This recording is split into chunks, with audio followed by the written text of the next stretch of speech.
Hi, I'm going to talk about the second half of Ben Lerner's essay in this video, but first, I just wanted to really apologize for not letting you know ahead of time about the place in Ben Lerner's essay where he discusses Amiri Baraka's poem, Someone Blew Up America.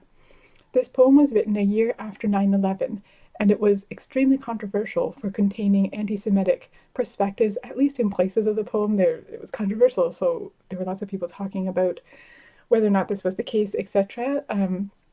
But that was the main point of controversy about the poem. It also does include racial slurs, and if we were going to do kind of an in depth interpretation of this poem, we would talk about the function of that in the poem. But at any rate, who was Amiri Baraka? He's a famous black poet, writer, activist, teacher who often wrote provocative work. In Lerner's essay, he's talking about Baraka because he's responding to Mark Edmondson's criticism of contemporary poets. So Edmondson is sort of complaining that contemporary poets no longer try to speak for everyone in their work. Instead, lots of contemporary poets are aware that they speak from a particular concrete position as a gendered, racialized person in a certain class, etc. And Edmondson isn't, he's critical of this. And he actually presents Baraka's poem, Someone Blew Up America, as an example of a poem where someone is still trying to speak to everyone and for everyone. And Lerner responds to that. He thinks that Baraka's poem is actually presenting us with a more specific perspective than that. But in the course of that, he quotes the poem 2 times, and he includes the passage that contains fairly obvious, I would say, anti Semitic sentiments that cause such controversy, as well as a passage that includes a racial slur. Baraka's poem and the controversy around it are complex. The poem was added to the Anti Defamation League archives, as Lerner notes in his essay, and when Baraka refused to apologize or resign from his position as poet laureate for New Jersey, the state actually decided to dissolve that position. It's really understandable that one could have a strong response to this text appearing in Lerner's essay. I sincerely apologize that I did not manage to provide more context for this as you were heading into the reading. I've now made it an optional reading because I would like you to be able to choose whether or not to engage with it or engage with it further at this particular moment. I apologize too for this late change. I know this is the one thing I asked you to buy for the course, and now I'm making it an optional reading. I'm really grateful that it wasn't too expensive. The essay is worthwhile to read. It's an interesting essay if you still want to do so, now knowing that this content does appear later on in his discussion. And I'm going to talk about it a bit here, and I'm going to present some parts of the essay that I found really meaningful and that I might continue to talk a little bit about as we continue in the course.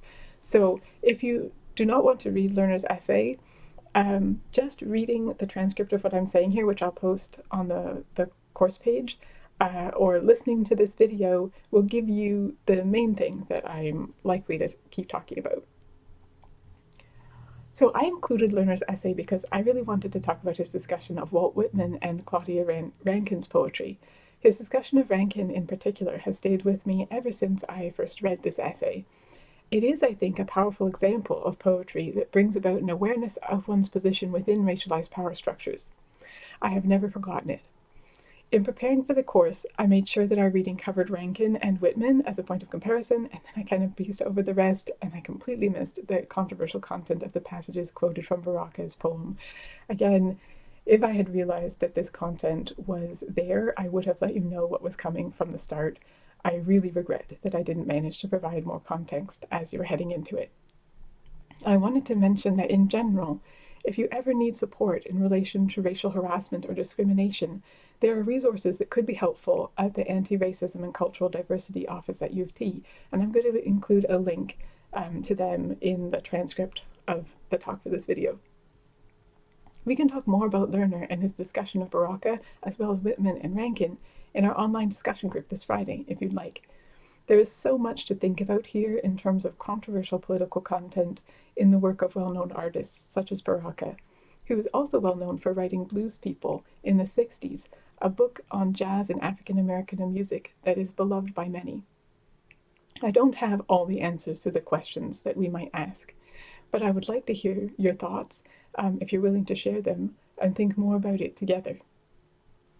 One of the main points of controversy we encounter with a work like Baraka's is whether or not to treat it as a poem, treat the poem as an expression of the artist's own political views, or whether to think about it primarily as an aesthetic object and discuss it in terms of its style and form and the development of a narrative perspective within the poem that belongs to the poem, not necessarily to the artist.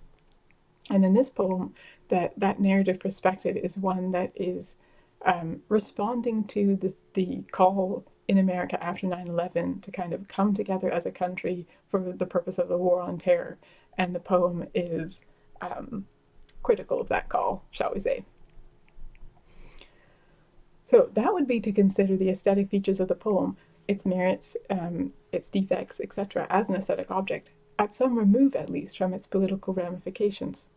In the lecture video I posted Tuesday, I talk a bit about how the view that art is appreciated in some way that is entirely separate from political and practical life can be traced back at least to Kant and his account of judgments of beauty, which I briefly described there. This is an idea that has been critically scrutinized by feminists for the way that it can be used to insulate art from criticisms of its political content. In his paper, Dangerous Art, Danto has a description of the problem that I have found helpful in the past. This is one of the optional readings for next week, where we're going to read Danto's paper, Beauty and Politics. And when I was putting the course together, I agonized over which of these readings to include. I didn't want to do more than one paper by Danto, but anyway, it was a bit of a toss-up. I went with Beauty and Politics, which I am still happy that I made that choice. But if you're interested in this particular question about censoring the arts and what it means about our attitudes towards art, Dangerous Art is a really interesting paper, and you might take a look at it. I'm going to quote some of it here because I find it quite relevant to what I was just talking about, and thinking about a poem like Baraka's. So I'm just going to give this quotation to us. Okay, quote. Recently, a group of Jewish vigilantes prevented the Kammerspiel Theater in Frankfurt from putting on what was an evidently explicit and anti-Semitic play by Rainer Werner Fassbinder. It's characteristic that people would be more shocked by the Jews than by Fassbinder.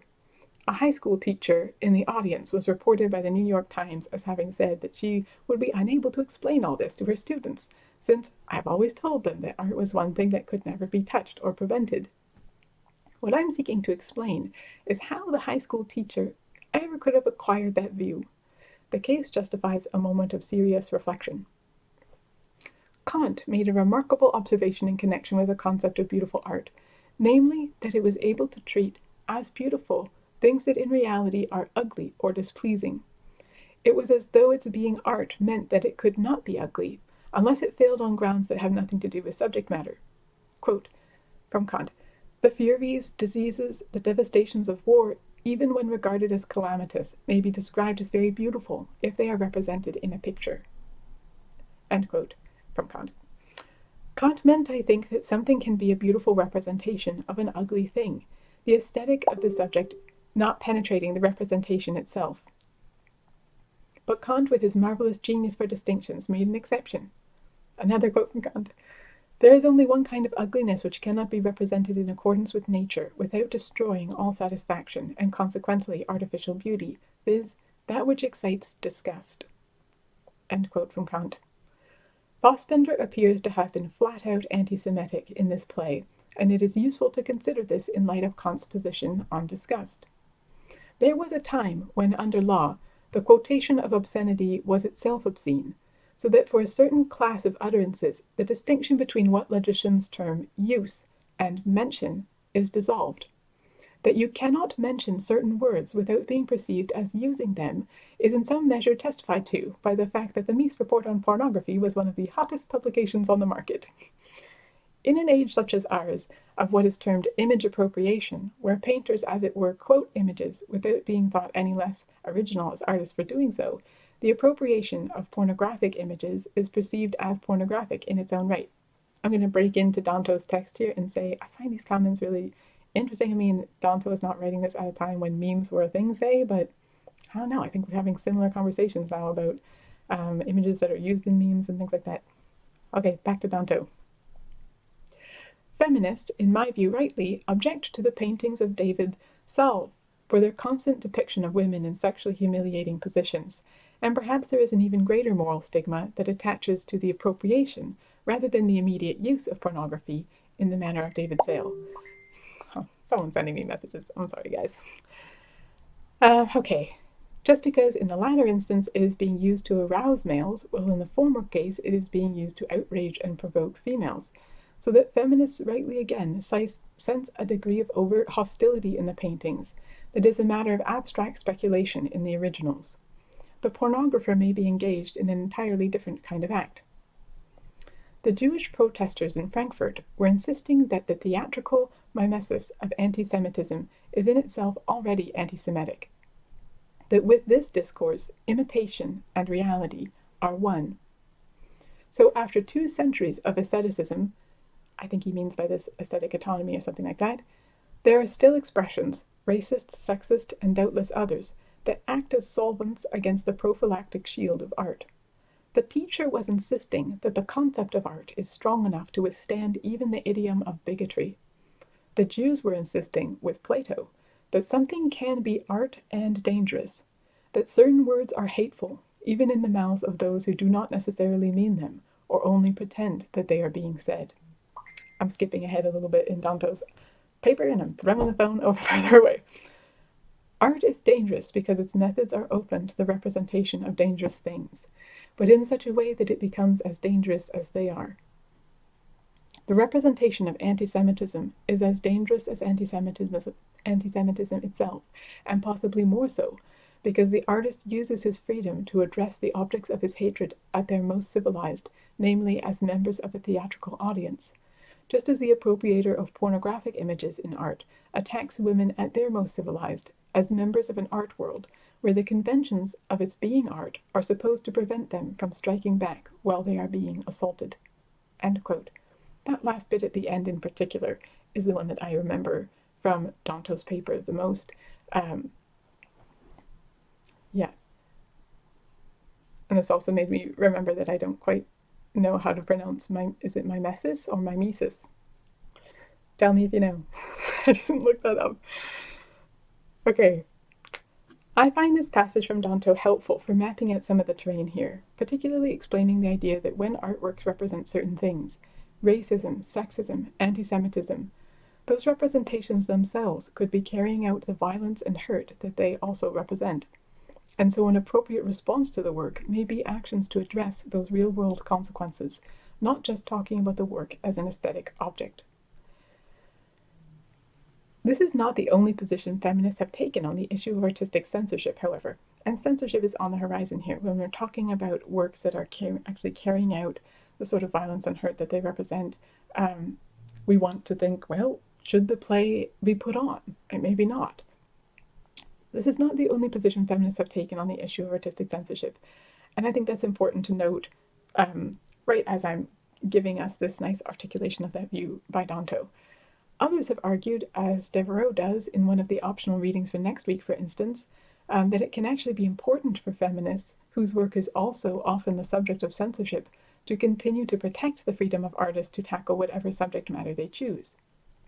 So the issue of the autonomy of art and censorship is complex, and there are arguments to be considered on both sides, even within feminist thinking about this. So, but for now, I want us to turn to another idea that has at times been used to distinguish what is art from what isn't, and certainly what is considered great art from mediocre art. And that is the idea that art should express something universal about human life, something profound about being a human being, and that expressing a partial, particular perspective in art is a sort of aesthetic failing. And I think there it's relevant to notice that articulating a partial, particular perspective might be more useful in terms of political struggle. So now let's turn to the essay by Lerner.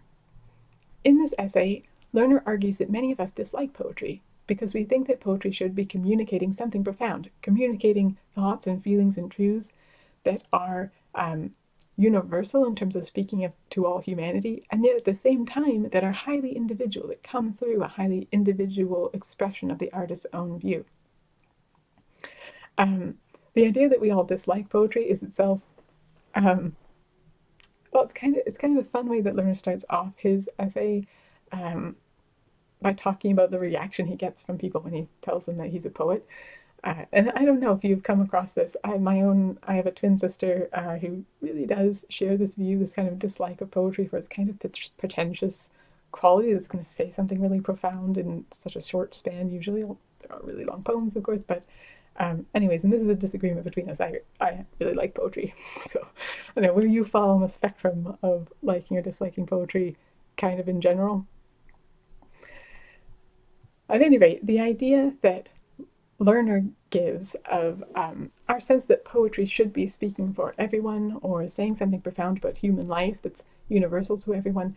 This is a kind of a romantic idea of the artist, and we're going to continue to critically examine this idea and think about its history when we read Christine Batterby's Gender and Genius in a couple of weeks. So one thing that Lerner does for us is that he offers an example of a contemporary thinker who is drawing upon this idea of what an artist should try to achieve, this kind of romantic idea, and what art should aim to do. To illustrate this, I'm going to give a quotation from earlier on in the essay. Quote, "We are taught at an early age that we are all poets simply by virtue of being human. Our ability to write poems is therefore in some sense the measure of our humanity. At least that's what we were taught in Topeka, where Lerner went to school. We all have feelings inside us. Where are they located exactly? Poetry is the purest expression, the way an orange expresses juice, of this inner domain. Since language is the stuff of the social, and poetry the expression in language of our irreducible individuality, our personhood is tied up with our poethood. You're a poet and you don't even know it, Mr. X used to tell us in second grade. He would offer this irritating little refrain whenever we said something that happened to rhyme. I think the jokey cliché betrays a real belief about the universality of poetry. Some kids take piano lessons, some kids study tap dance, but you don't say every kid is a pianist or a dancer. You're a poet, however, whether or not you know it, because to be part of a linguistic community, to be hailed as a you at all, is to be endowed with poetic capacity." End quote. Here we see the idea that the creation of art is at bottom the expression of some highly individual feeling that nevertheless has universal import for humanity in general. We also see at the end the idea that poetic capacity is tied to our sense of being human and being a person, a you, a subject who is addressed by another subject. Lerner does not reflect here upon the ways that women and people of color have not been thought capable of the same kind of universal self-expression in art as white men through much of Western history, and the way this was intertwined with perceptions of their humanity, and that's worth thinking more about. Lerner's main argument in the essay is that while the expression of universal humanity to universal humanity via the individual expression of the artist is what we are always hoping poetry will do, it is impossible for actual poems to deliver on this promise. Hence, in Lerner's view, we are perpetually disappointed by actual poems.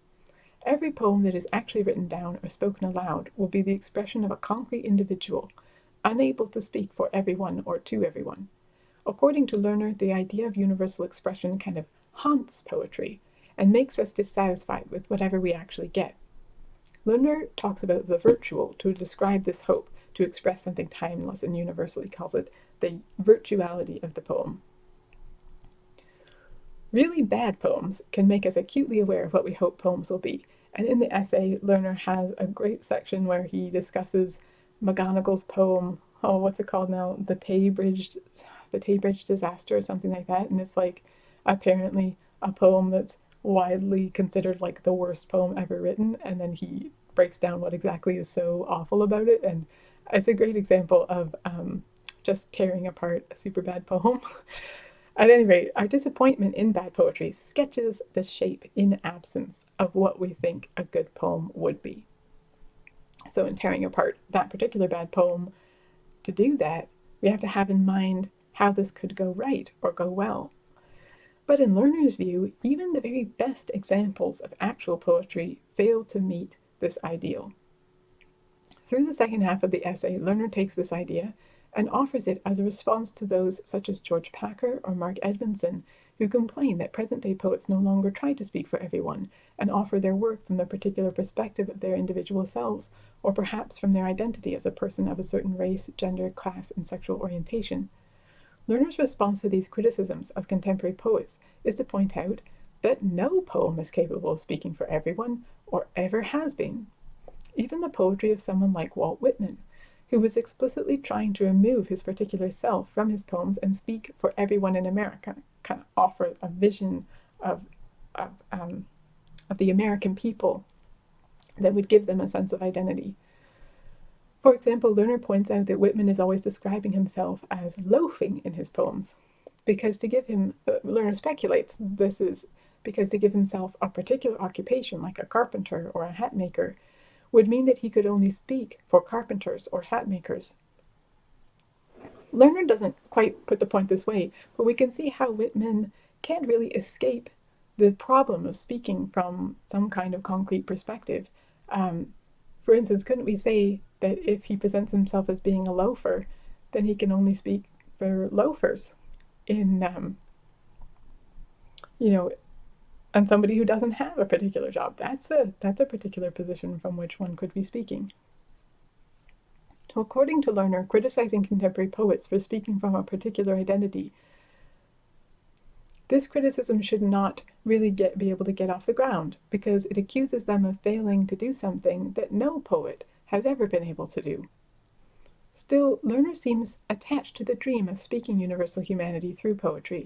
He thinks this is still our idea of what poetry should be and do, and hence explains our perpetual frustration with the failure of particular poems to do it, and helps to explain the general dissatisfaction people feel towards poetry, and the regular denouncements of poetry in the press as finally, well and truly having died every decade or so. Lerner does not consider that our idea of what poetry should do could change, so that we could become satisfied with it instead. From earlier parts of the essay, like the one I cited above, and his reflections right at the end about seeing movies in the theatre as a kid, I think Lerner still sees some value in the ideal of poetry that can speak for and to everyone, that this dream, although never realized, is still important as a dream. With the theatre example, he talks about how as a kid, and maybe we can relate to this, it kind of makes one think about whether theatres are still going to be a thing in the future, but when the lights go down and the curtains open, if there are curtains, and there's this moment where you kind of feel like you can deal with the people around you into a single subject that's about to be shown something. Okay, so I think Lerner's continued commitment to the idea that we have this dream of what poetry should be able to do, speak universally. I think this is relatively underdeveloped in the essay, but it seems to be quite important. If actual poems always fail to unite humanity into a single community, what exactly is the dream of such a universal community doing for us? Does the dream itself unite us in some way? This question reminds me of Kant's account of beauty, which isn't surprising, given the emphasis Lerner places on the dream of speaking with a universal voice. And Kant is at least one of the people who coins the term speaking in a universal voice.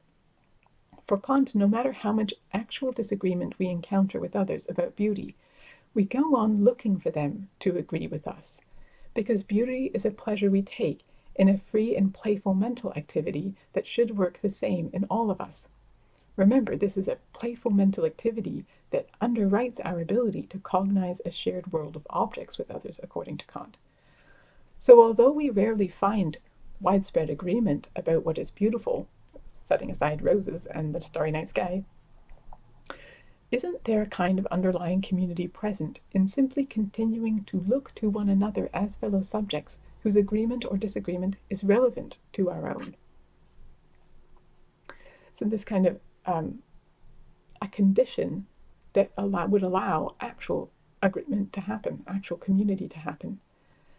I think this is a Lerner-like thought, maybe a recognition of disagreement by the fact that it misses and makes us ache for the agreement that we hoped to find and painfully do not, reveals to us that we are part of some kind of community after all, but we are still looking to each other for recognition and confirmation of our judgments, and feeling acutely the break between us when it does not come.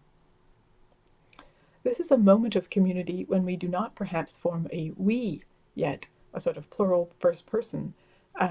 We together share some kind of experience or judgment, but we are an I and a you hoping to become a we.